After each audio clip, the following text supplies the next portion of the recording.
Paul was kind enough to send me his bio. So he got his start in sports video filming. Sorry, I'm laughing at this because I just saw it. Paul Briggs got his start in sports video filming the balloon burst and three-legged race at the family reunion in 1990. Started working in the business under Bill Sisler at the University of Memphis. Fall 98 until 2005. Did 3 years of freelance and ministry broadcasting until Old Dominion was formed in fall of 2008. Was the first VC at any sort of university at ODU and was installed as the director of athletic video in January 2012, a position he still holds to this day. He was named the FCS Video Coordinator of the Year in 2010 and 11, and his department has streamed roughly 1,000 live events under the Monarch Media Monkier, and his students have went on to the University of Texas, Florida State, Xavier, NPR, WNWO, Jacksonville Jaguars, and the LA Chargers. Recently, his staff has had opportunities to showcase short films at the Cannes Film Festival and the 2019 Elfenworks Foundation Hope in Social Justice winner. He is currently single and likes DJing bachata and bowling. Did I get that right, Paul? You got me, Paul? My bad. Most people say salsa, bachata. I'm more of a bachata guy than salsa. My salsa's here, yes. So bachata merengue is on my. Yes. Hopefully, I didn't butcher the pronunciation too bad, but the alternative name for that is salsa. He's been in the industry now. This is his 20th season. I'm going to have all his contact info in the PowerPoint slides that are going to be provided. Okay, so Paul. I'm going to go ahead and share my screen with you, okay? Okay. And we're going to get right into it as per your request. I actually took these commandments and put them on each slide. Okay. Everybody see that okay? Do we see it nice and big? Mm-hmm. Oh, okay. Yeah. Whenever you're ready, Paul, go ahead and get started, and you just let me know when to move it to the next slide. All right. I'd like to thank everyone. I'd like to thank Jimmy. I'd like to thank you for coming to my TED Talk. I'd like to thank everyone. This is just a collaboration dealing with great workers, great students, great colleagues over the years. And we're going to get right into it because now is rolling. First commandment is take the lens cap off. It seems simple. Somehow that happens a lot. Had a situation back in Memphis where we had somebody radioing in the bill. Hey, I can't see anything, but they could hear practice. They can hear everything on. And so Bill was walking them through, checking iris, checking white balance, all that. And all that, yeah, all that is good. And then the last thing Bill said is, hey, is the lens cap still on? Oh, okay, we're good. And so take the lens cap off. If the lens cap is still on, can't start. Number 2, edit the video for the audio first. This is probably my key rule that I holler about or I teach my staff about a lot. People will put up with good audio and crappy video before they would do crappy audio and good video. Case in point, if you're watching a program and then you get to this is the test, an emergency broadcasting system. This is only a test. What do? You change your channel. So that's why I said you want to get the audio. The audio is premium. It's paramount. We had a situation when Tyson was the baddest man in the land. I had a friend of mine had a hotel room where it was a converted hotel to apartment. And we used to get to Showtime. And you could see Jim Lampley. It was hard to see. It was like grayish. We was on the little 13-inch screen. And it was 10 of us. We go to Kroger, get a big K5, $5 pizza and all of that, and sit there and watch it. We couldn't really see what was going on, but we could hear everything. Like I said, if you have bad video, good audio, people will put up with it. Bad audio, good video, people not. All right, number 3, achieve the objective, 3 words. Seems simple, and that's why it's that. Just 3 words. Achieve the objective. Whatever we task you to do, we need you to do it. I'm going to reference it a little bit further down because there's a corollary to it. So we'll go to the next one, number 4. Protect the camera at all costs. it is easier to replace you. Um, One of the things I try to do with my staff each year, especially with the newbies, when we go through and I take them on a tour where everything is and show them where all the cameras and all that, I tell them how much it's worth the cameras are. So they have a very engaged understanding, okay, the difference between a $200 camera and the camera that's $12,000. So, so to give them a gauge of, if you mess this one up, then that won't be good for you. So protect the camera at all costs. All right, number five. Number five, keep a nickel with you at all times. Why? Because the nickel is that with uh, oh man, I just dropped mine. Anyway, the nickels is that what you need for tripods, for the tripod plates. Had a student that went and was trying to use their dorm key. Well, they ended up breaking their dorm key off trying to screw the plate on the tripod. And as a result, they ended up spending $398, the Department of Housing, to get the keys redone. And then he's going to have the audacity to bring me the invoice and ask me, could we reimburse him? Because the fact of the matter, he broke his key during a work-related expense. When I clearly told you, bring a nickel with you. I said, I'm sorry, but right now you spent $397.95 more than what you would have had to spend had you kept the nickel with you. So keep a nickel with you at all times. Next. Number six, memorize my phone number by heart, pick up when I call. Boys will attest to this. I am suspect to call from anytime, anywhere, any place.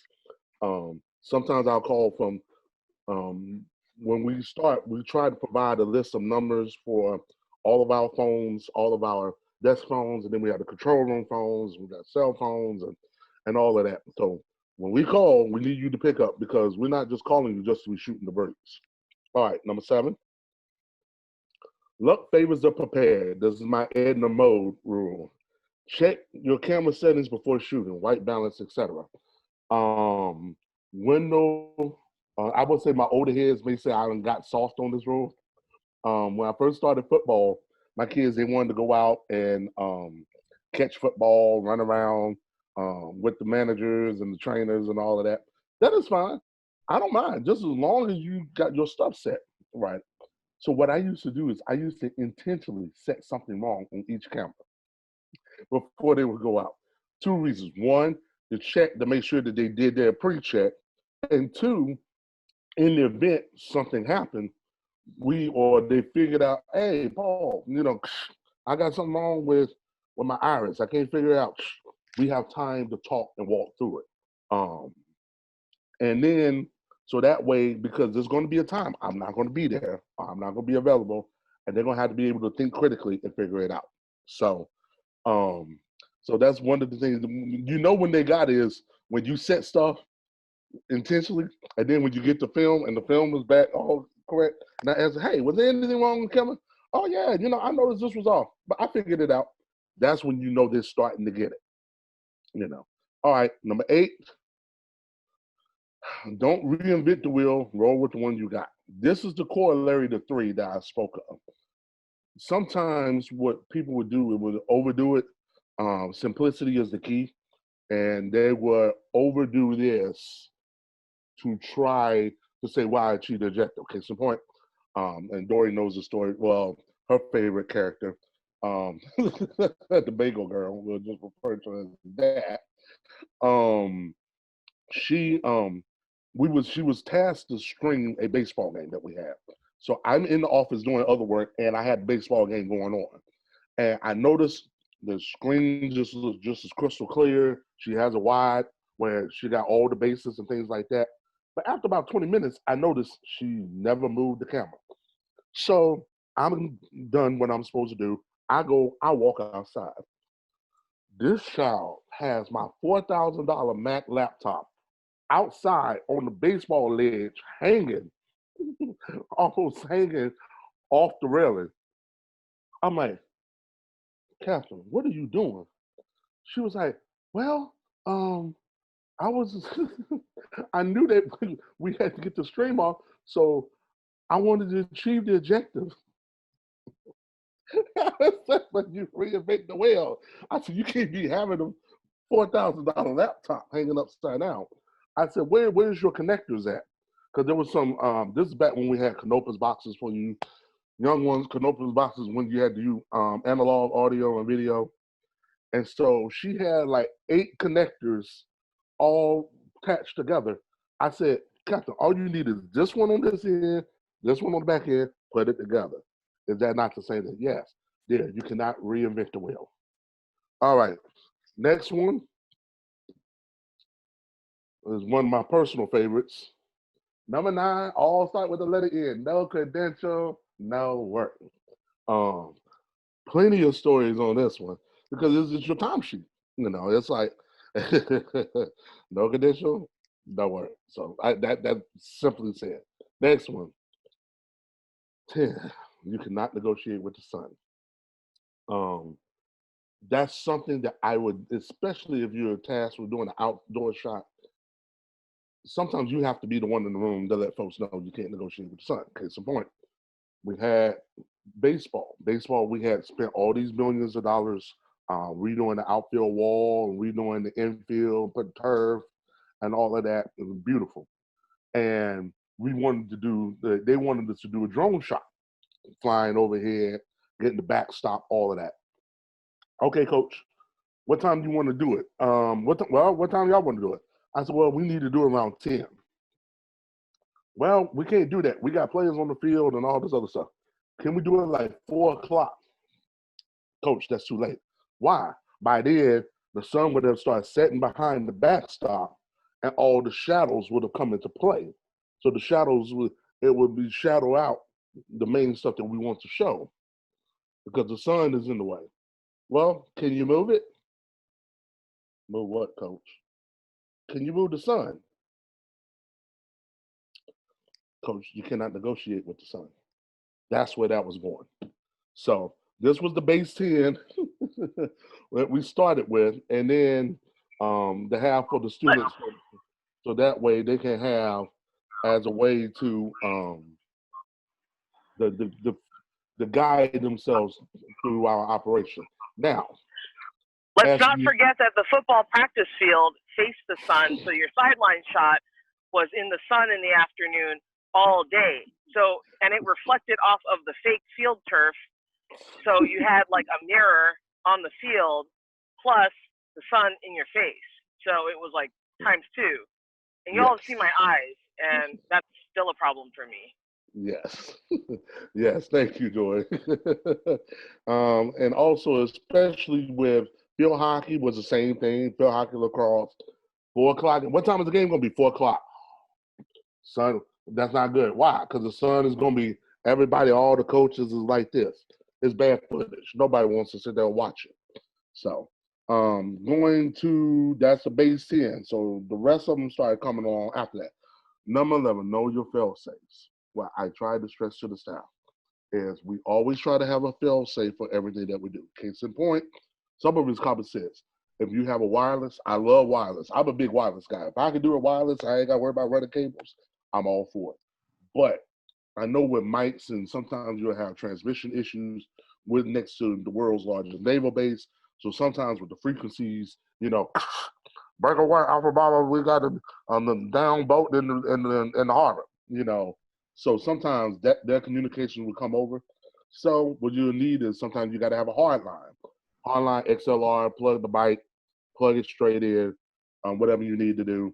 Or we're trying to Wi-Fi transmission of cards or whatever, trying to save on dropping cards and running cards, that's not gonna work either. But having these fail safes, knowing that, okay, if this doesn't work, what is my backup plan? And having that plan and enacting it. Because there will be a time you're gonna need it.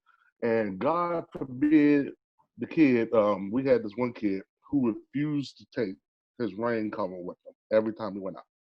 And I tell you, the first 17 events he did, it rained every single day. To the point, our radio guy one time said, look, is Nick working today? If Nick's working today, I'm tired of galling eggs spraying. So, but knowing your fail safes. All right, number 12, which is a corollary to that. If all else fails, reboot. Most of this stuff we do is computerized, especially if they run any version of Windows 7, 8, 10, Catalina, any of this stuff. More often than not, you have Boolean, orphan processes, sometimes just a good old-fashioned restart. Coach, I need 45 seconds. Let me shut it off, let it reboot, let it breathe, turn it back on. It's fine. All right, 13. Mark your shots. And you know, mark your shots is 13 letters. I have students that think that every shot they got is a great shot. No. And especially if you're shooting something like soccer or you're shooting the drill tape or something like that, and there's certain clips that you're supposed to get.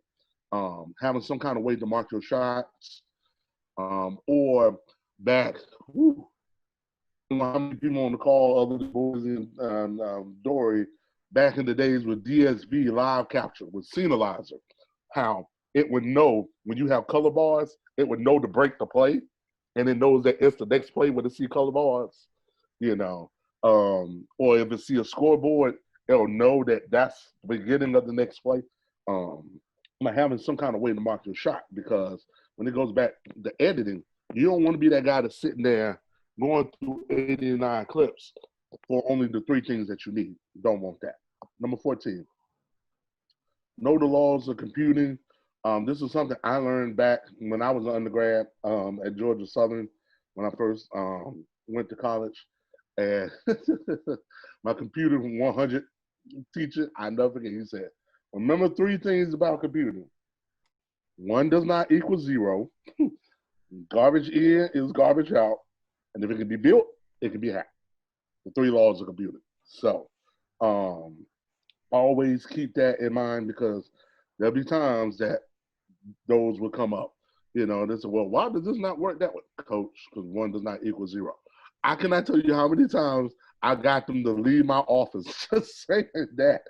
Coach, 1 does not equal 0. Why? It doesn't work. It wasn't built to do that. Why do we have it? Coach, I didn't buy it. 1 doesn't equal 0. So it's not going to get done then. No. So 1 does not equal 0. All right, number 15. 15 is a corollary to 5, which is, as we had people that would run around with the nickels, they kept forgetting to put the plate back on the tripod. So now we'll have plates and tripods and cameras that don't match. And nothing is worse than going out to the practice field or getting on the lift and getting up there and you realize the plate don't fit the camera. Now, some people are blessed to be able to buy all the same cameras and all the same plates. But if you're a group of 5, or in the case of myself, where you had to build it from scratch, or you had the big ball and steel when you started this thing, sometimes that's what you may have to do, is have to have a system the way you keep track of which plates go with which tripods, because not necessarily every plate fit on every tripod. So yes, that's an inconvenience. So when you're done, take the plate off, put it back on the tripod. Number 16, know the military alphabet. This definitely helps when you have to do a serial number or something like that. We had a activation key that we got for our graphics program, the Viz NVG1, and they gave us a 64 key serial number. So I'm trying to type it in, and I got my student saying the letters, right? Every time he got to the letter B, he changed the word. He went from boy to ball to beach, the banister. I'm like, banister? I'm like, sir, Alpha Bravo, Charlie, Delta, Echo, Foxtrot, Golf Hotel. I said, do you not know the military? I'm like, no. And I'm telling y'all, when you call tech support, I guarantee you, knowing the military alphabet will get you a lot farther than you may think. Especially if you have those that's hard, their English is not as good or up to par or what have you. The military alphabet, when you spell it back, using that, I guarantee you, more often than not, it'll get you the answers you need. And last but not least, number 17, hamburger, not hot dog. That's, again, when we're filming, don't film like this if you can help it. I know Facebook Live and some of them, they restrict you to portrait, but you want to be able to take up the whole screen. Hamburger, not hot dog. So hamburger. So just like you eat a hamburger, That's what we try to teach. We had a couple of ESPN games where the staff member was supposed to shoot the intro, and they were going to shoot it on their phone, send it back. That's fine. Make sure it's hamburger, not hot dog. It came back hot dog. But now we can't start an ESPN broadcast with all this black, so we ended up having to abort it. So those are the 17 commandments. Jimmy, I don't know how I did on time. My God, I think I went pretty quickly there. That was faster than I expected, that's for sure. The 190 commandments. That was 17 commandments in 22 minutes and 26 seconds, sir. Wow. I'm shocked myself because I was thinking I'm going to take at least 2 to 3 minutes for each command. I'm like, yeah, so 22 minutes. Okay. And thank y'all for coming to my TED Talk. I'm open for questions. No, you're good. I have this PowerPoint on me, and anybody that's wanting to have it can have it. Is that right, Paul? Yes. Okay, great. I also have it in PDF form, like the one you sent me. But here's all of his contact info. Now, for the rest of the time, permitting, I have a couple follow-up questions that I asked some of my students, including my own questions about the commandments and about a little bit of your experiences. But before I ask those, is there any follow-up questions or reaction or anything like that from our participants today before we get too far into this? Anybody have an in-person question? I have a comment and one to add, and not just me being me, but no, like an actual comment. When you guys are reaching out to tech support, whether it's Exos, DV4, Dragonfly, or any other tech support place, I personally feel like an email is your best first line of defense, because then you can include your name, your phone number, any other pertinent information about calling them back, and describe the problem as much as possible, and get your students in that habit as well. Like, don't just rely on, like, if something breaks, that you have to handle it. Like, you guys should handle it together, so that if this is a student that is looking to do this for a while, or just any job or just in your personal life having to call tech support, I've learned a lot just doing it, that when I get a voicemail and I can't quite hear what your name is, and the number you repeat back might be, whether it's a connection issue or whatever, some miscommunication, I want to make sure that when I call you back, I have your name right, I know what school you're with, your title, then because that also helps me. Like, if you're a DFO, I might address you a little bit differently than a seasoned VC, or somebody who's or a student, or a football grad assistant who's more in charge of coaching than video, but they get stuck with the video role. So as much information as you can give them leading up will help you get the best help from that support person. And that was off of number 16, I think.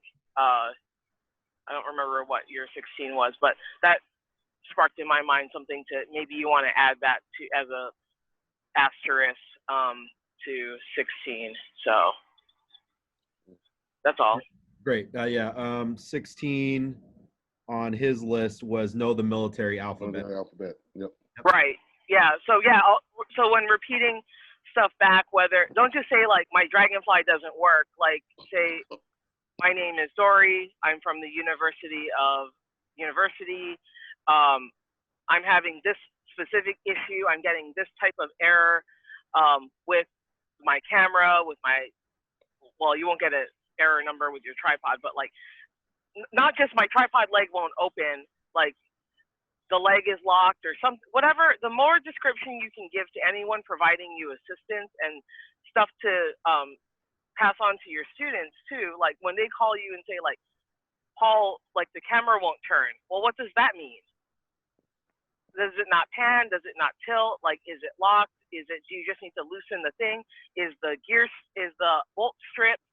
What? Like, help me out so that if there's, as Paul knows, because he's got 475 things going on at once in his real life, that he can figure out how can he help you sooner. And that goes back to the nickel thing. That goes back to all of these other non-emergent things that preparation does help you with at the end of the day. Right. And that goes back to number 7, you know, those things that we have time now. We got 3 hours for the game start. We have time to walk this through because there's going to be a time something's going to happen. I'm not going to be around. And so, or, you know, try to walk you through thinking critically, especially being able to have students that can think critically. Like I would take a kid who can think critically above whether they know how to shoot or they ever seen the sport before. If they can think critically, you can pretty much walk them through anything else. And that's the other thing too, like we were talking in the other Zoom, I'm sorry I'm monopolizing the comments, but I somehow suddenly have a lot to say. Going back to the example of Bagel Girl, some people are like, well, I want students or help that knows football. That doesn't always help you because if they don't know how to use a camera, then that negates their help. If they know how to use a camera but they don't know the sport, you can guide them. What do you need to shoot? You can show them training video. You can show them this is approximately what your framing should look like in these scenarios. And there's going to be, whether it's shooting end zone or shooting sideline, this is approximately what your video should look like based on stuff you've shot, stuff other students have shot, stuff you get from opponents, whatever. You've got a ton of material out there that you can use as an example. And the last thing I'll say is like, again, you might want to add this to your list. My students would do, one guy started making everyone do tripod training. So if you were new, you would have to come into the office, and I didn't pay anybody, by the way. So this is all like, you want to be there. God thank you a lot. But he would make everyone practice setting up the camera. What do you need in your bag? Whatever. So you're not just showing up on the first day of practice with like your head under your arm and you won't know where to put your head. So tripod training is important. Practicing before you get outside is important, and just getting familiar with panning and zooming and any other camera function, formatting your card. What is the drop schedule? We didn't have a lot of people, so we dropped somewhere in the middle. Some people drop a card per thing. I was thinking back last night about when I was at Stanford and we had one tape per drill. And so we would shuttle, so we'd have our O-line, D-line tape, we'd have our 7-on-7 tape, we'd have our team 1 through 2 or 3 tape, and we would just shuttle according to whatever, and then those tapes would go in to the office in order. So it's those kinds of organizational things that, and preparing your staff and having everybody, whether you guys figure out your own system, that's all important to having a successful practice day and game day. It's great. It's funny you say that. Just real quick, is my first day at the Browns. I just got finished playing and I started with the Browns like a few days later. And Pat Dolan, my boss at the time, was like, "Listen, this is what I want you to do. Take the tripod out, put the camera on the tripod. I want you to do that for the next 3 hours."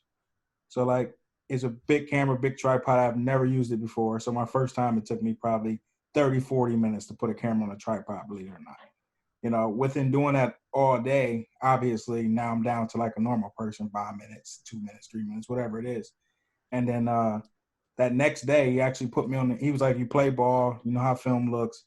And he put me on the left and made me shoot that day. So it's funny that you say tripod training because people assume that you know that. And I had never touched a tripod or a camera. So him making me do that all day and then just boom, the next day shooting was like, I mean, if he would have just took me out there and be like, "It's a tripod, go shoot," I would have missed everything. Because I'm like, how do you tighten this down? How do you tighten this? Why is this not going left, right? Why is this hard? Why is this not easy? So I just want to jump in on that. No, Ricky, that's awesome. Don't be afraid to jump in at all. Anybody on this chat about their experiences. One of the I was going to say. Go ahead, Paul. One of the things that we ended up doing is we had a student, Philippe. I think it was Philippe, correct? That put together the manual. Yes, the manual. Yeah. So his sole job was you're building a manual from scratch. Now, at the beginning of the manual is the commandments, because that's where, if you don't know where else to refer to, you remember these 17 things, you probably won't go wrong. But we went into depth how to do tripods.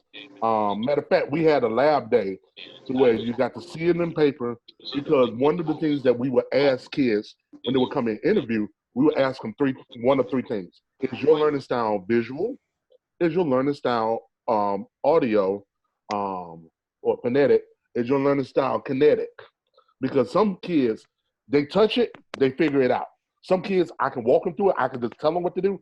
Okay, boom. And then there's some kids that can sit there, read the manual. Oh, okay.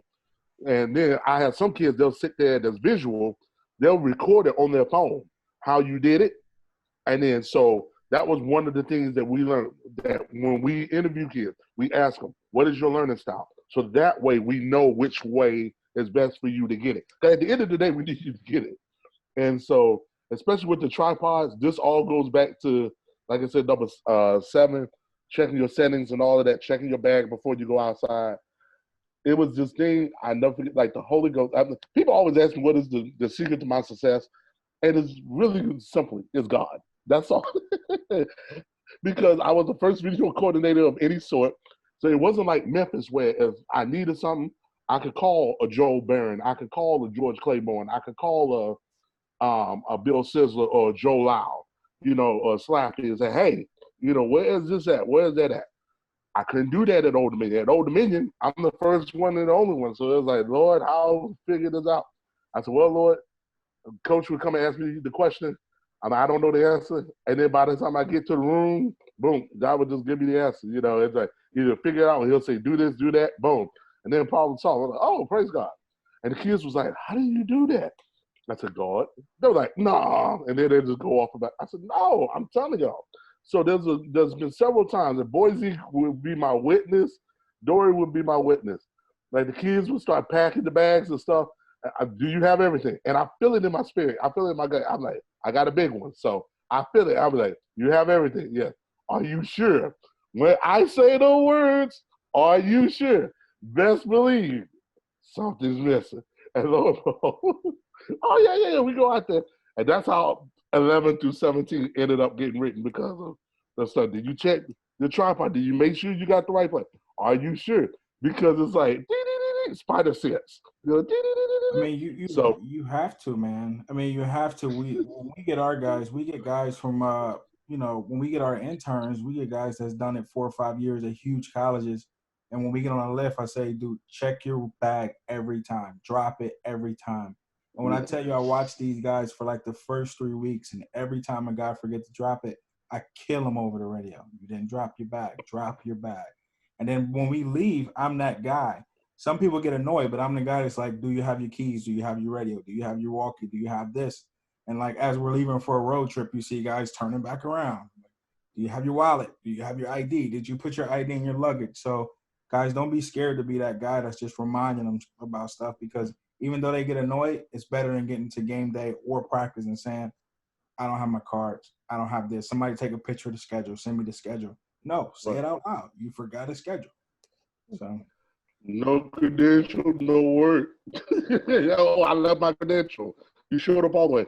You got to walk back I don't care. Walk back to the office, go get your credential, and come back. Can I get a paper credential for the SID? No. Those are for the visiting team. Those are not your credential. And so I'm sorry, I don't mean to jump in too much, but I just want to add too, if you're a young video coordinator, or maybe you've gotten a little bit more complacent over the years, just know that leading by example always does a really good trick as well. Make sure if you're going to ask your students to do something, don't ask them something that you're not willing to do on your own. To do yourself. Yeah. That way you know the expectation level. Yes. So that way, like I would edit a project, and let's say if it takes me 20 minutes, and if I got somebody who's like a first year student, okay, I know if I give them, they should get this done 45 minutes an hour. Me and boys, we've scheduled times, and we're like, okay, they probably get in 45 minutes. You new and fresh off the boat. All right, look, you're going to be here for 3 hours here. You figure this out. We got some stuff we got to go do, or here's your training materials. This is your project for the day. Okay, we're going to start you all slowly.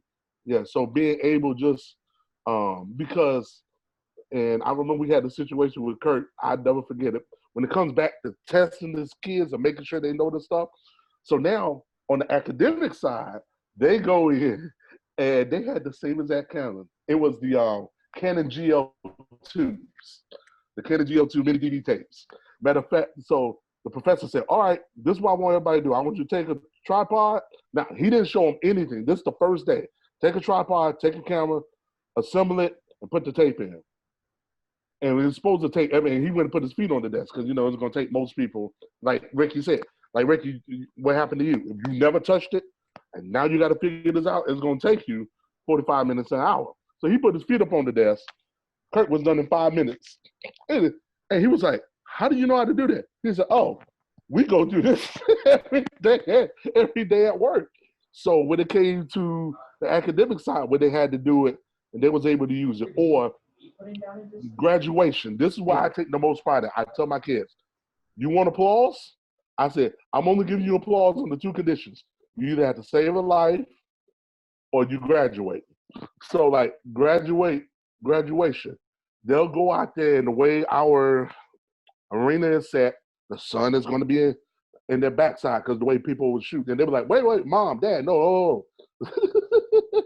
We can't negotiate with the sun. We got to turn the other way. You know, even though you got the more picturesque shot, it's still, you got on black, everything gonna come out black, and you just know it. So that's when I know the kids got it.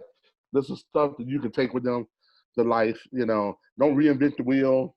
You know, achieve the objective, whatever and job you take in life, whatever they ask you to do, you go ahead and you do it. You know, check your settings. You know, don't reinvent the wheel. Have your credentials, your ID, your papers you need. I mean, it's a lot of it is just stuff you can have in life. Your supervisor call, answer. I mean, that's with any job. So, Yeah, especially a head coach. Sorry. Before we wrap up, I want to give the chat one more chance to ask an in-person question, if anybody wants to, before I wrap up with two more. So, anybody have an in-person question for Paul? Okay, good. I always like to end off these sessions asking about your experience or something introspective. Okay, so I got two for you. Number one is go back to day one when you walked into a video office. What would you tell yourself that you didn't know then that you know now? I will say, let me ask this: as when I first came in as a student, or when I became an employee, when I actually had my own department to run? When you actually had your own department. Whew. Matter of fact, is he still here? Is Joel still here, or Joel dropped out? Oh my God. I never forget the first video, the CSBA. The first CSBA after my first year in Jacksonville. I went to Joel, I went to George Claiborne, and I went to Scissor, and I yelled at all of them. Y'all did not prepare me how much to deal with the politics. The politics is dealing with your head coach, dealing with budgeting, dealing with your DFO, dealing with all of that. And Joel said simply, Paul, I just want to make sure you was passing algebra too. That's all I cared about. And rightfully so. I was undergrad. All right, cool. You know, things in its proper perspective. But one of the things I will say, and it was true for me, that Sizzler had told me, Sizzler had said, Paul, he said, if you can make friends with your equipment manager, there's almost nothing you can't get done. Like legitly. Hook or crook. If you have a good relationship with your equipment manager, because think about it, they're the point person. Everything got to come through them. It don't matter, supplies, clothing, your gear, your clothing gear, everything. If you have a good relationship with your equipment manager, if you have a bad one, it's not going to be an easy road. So that's definitely something I took with me into my first job. But yeah, the number one thing I was not prepared for was the politics. I knew how to shoot. I knew how to edit. I knew how to do a lot of stuff, but it was just the politics side of it. I was not prepared for that. That smacked me upside the head when I first started. Great.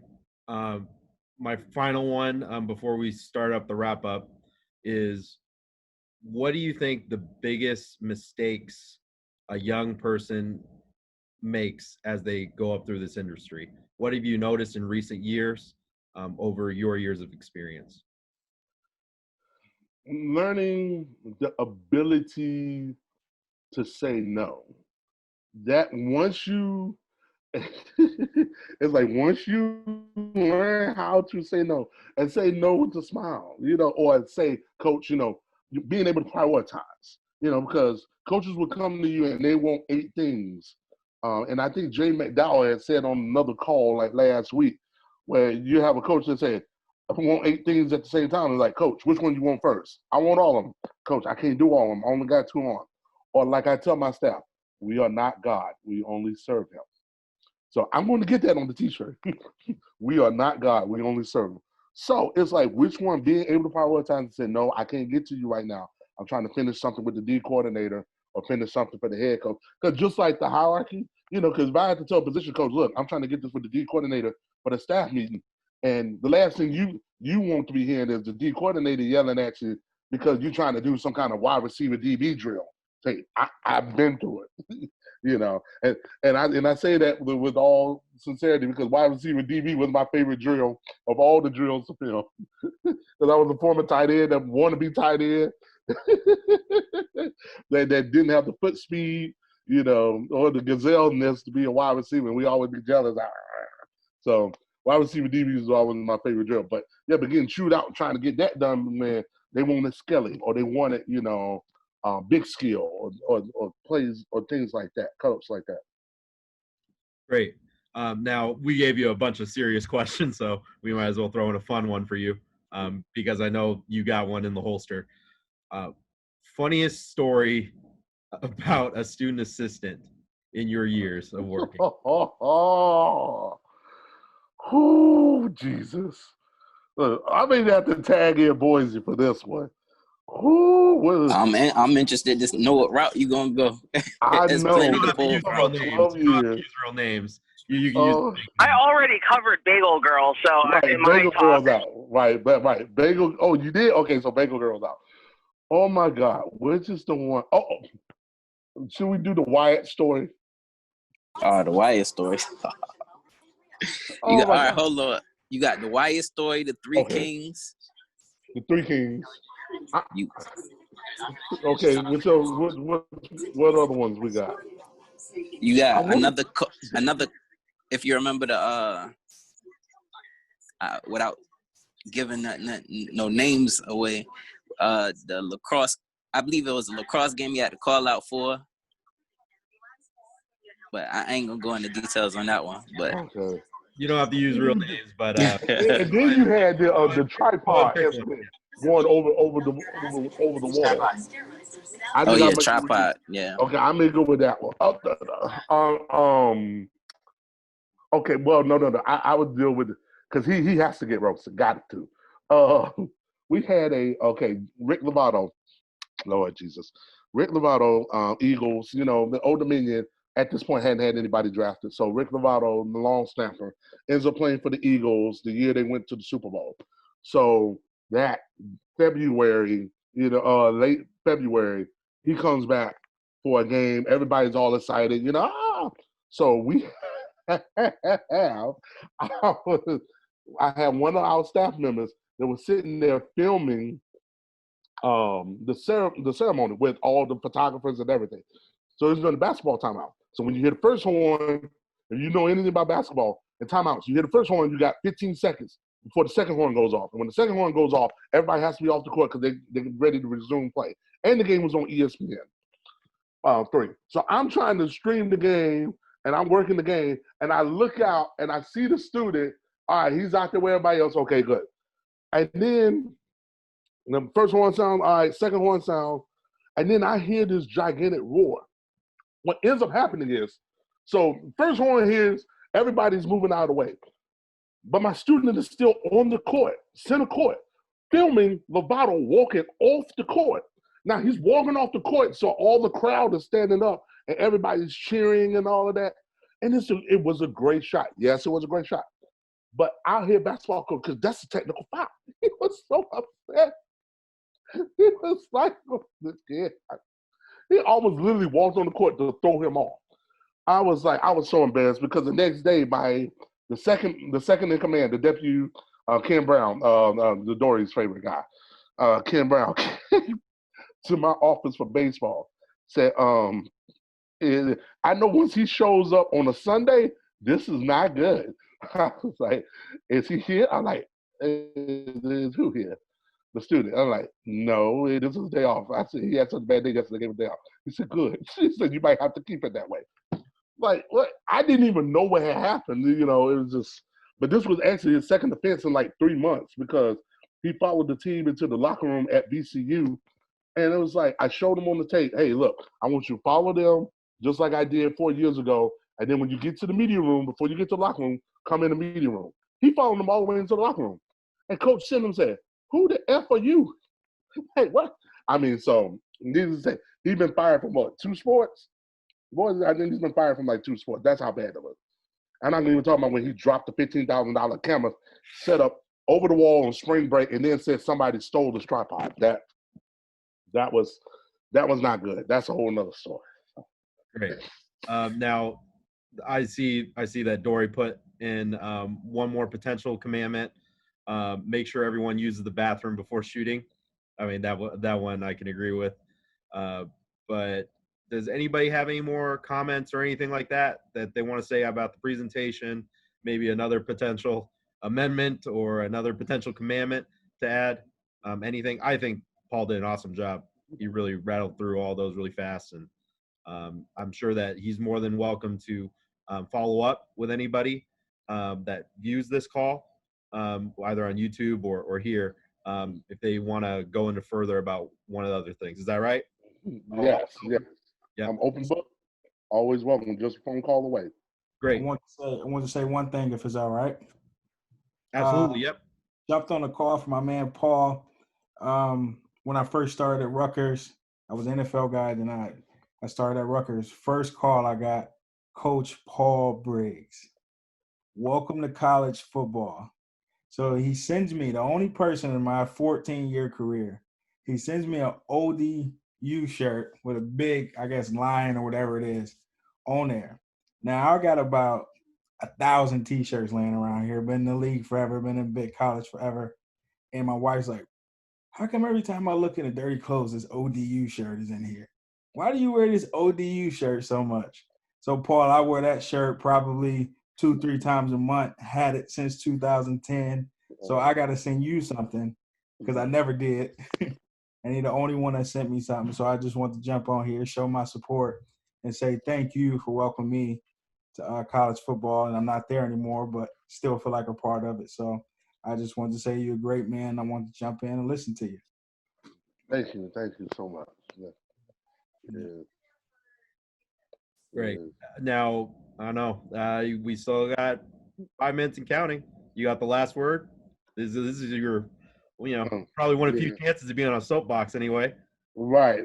And I felt like this is like my way of getting my flowers, so to speak. It's like I'd just like to thank everybody for listening, and then those that were listening on YouTube and what have you. I just thank God that I said, Lord, sometimes I look back on my life. I said, Lord, a little bitty black boy growing up in the sticks, born in Covington, Louisiana, raised in Shreveport, ended up in Greece for 2.5 years, went to high school in Georgia, went to this high school football program in the country, didn't play a damn. There was so many dudes on the team. And then to be in this world and to be able to find my way in the sports video, like I said, Bill Sizzler, they had an ad in the student paper, the Daily Helmsman. And when I went and applied, first question he asked me, have you ever shot sports before? I said, I shot the 3-legged race and balloon burst at family reunion. He said, fine, you're hired. Started with that, and then got him blessed. And then to be voted by my peers being FCS Video Coordinator of the Year, that was probably one of my most touching achievements. Because I know for a lot of us, because I know when you go to nationals, you cannot vote, in your own block for the national guy.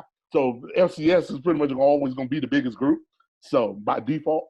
So it's always kind of like, if you just win FCS, that just alone, that screen, that's at least 30, 40 of your peers, that thinks enough of you for that. And so it just, I just remember that was so touching. Matter of fact, I was able to get my first ever, and Dory, the only Dory story I have is about travel suits. That was the first time I ever got a travel suit was because of the video coordinator of the year. I got my travel suit for that. Yeah, so it was I kid you not, the last one I got to come to Cincinnati, man, there was this one scene, and most of y'all, I think some of y'all was here on the call. When we went to Cincinnati, I think it was like 4 or 5 years ago. There was a scene with Adam, because I know Adam's going to be Friday? Yes. No, yeah, Friday. Yep. There was a scene where he was leading us out, coming from his building and showing us Nippert Stadium where they was converting it. And I remember looking at it, because by then there was another group that came from off of a bus. They had went somewhere, somewhere else earlier. And to see everybody gathered together, black, white, young, old, Asian, short, tall, to see everybody, and these are my people. And I was like, and I was kind of in the back, and I just took one deep breath in. I'm like, I am home. I felt like The Rock. I have returned home. Yeah. So I just felt that being there with you guys, and it just, I took that moment to savor, because there's been some like Billy Bazzini that I never got to meet. I just missed about like a year or two. And then there's been some other ones that's retired or going on, here in Kuntu and different ones, and that's going on. And some that's still like Ken Norris and Gleason and all them still trucking, and I like to thank the elders, because the John Cavates and the Brad Heltons who paid those ways for us. Because I remember coming in young in Conference USA 98 when that was Dave Spina, with the llama story. Dave Spina at Louisville and stuff, and how they shielded me from a lot of stuff. They said, look, we can take this hit because, they were seasoned in it. And the athletic directors and presidents pretty much listened to them, and it made life better for the rest of us in the conference. So it's like now I'm kind of like the elder senior guy in Conference USA, I would say of the 27 years, I've been involved in it like 21 in some shape, form, or fashion.